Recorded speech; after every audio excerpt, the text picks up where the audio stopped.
The last topic for today is about domain of definition. And so this is going to illustrate a problem with our criterion for finding antigradients.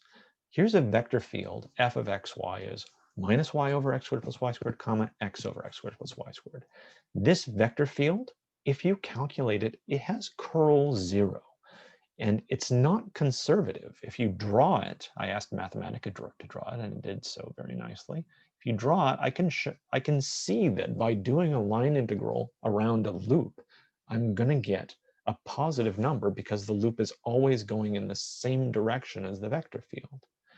The point here is that this vector field blows up at the origin. I'm dividing by 0, and so it's undefined at this point in the middle. And so if we try to find an anti-gradient, it won't work here. We can try by this antiderivative test. And if we do so by doing an integral, we'll get answers like arctan of y over x, or arc cotangent of x over y, things like that.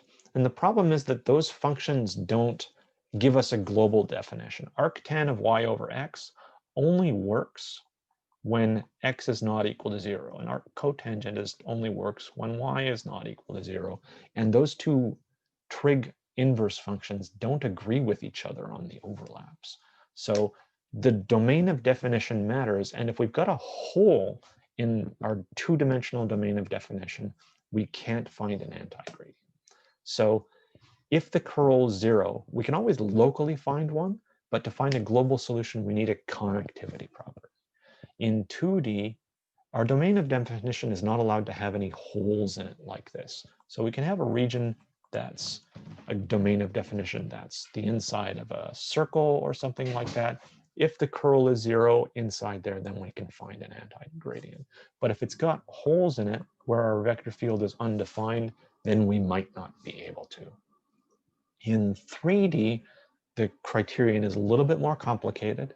It says that if we've got a loop inside our domain, we always have to be able to fill it in with a surface. So by way of pictures, on the left, here are two example potential domains of definition for a vector field.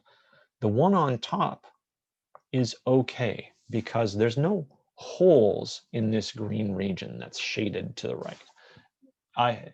Whereas on the bottom, there's kind of a hole in the middle. It means that I could draw a little curve around that hole that can't be filled in. And so this one's not okay. We can't necessarily find antigradients for a vector field that's defined on this domain.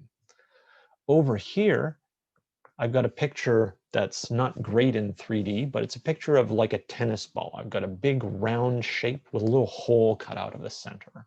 And for this one's okay because if I draw some kind of loop inside there, I'm always going to be able to fill it in with a surface that avoids that hole in the middle.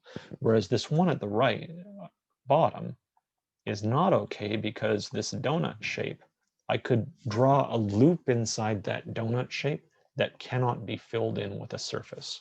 And so that may obstruct us being able to find an antigradient. This is a little bit tricky. I could talk for more time than necessary about this, but this is the type of thing you need to be aware of. But for the majority of cases, the main test you have is to find an antigradient, you only need to check whether the curl is 0 and whether the function, the vector field is defined on all of R2 or all of R3.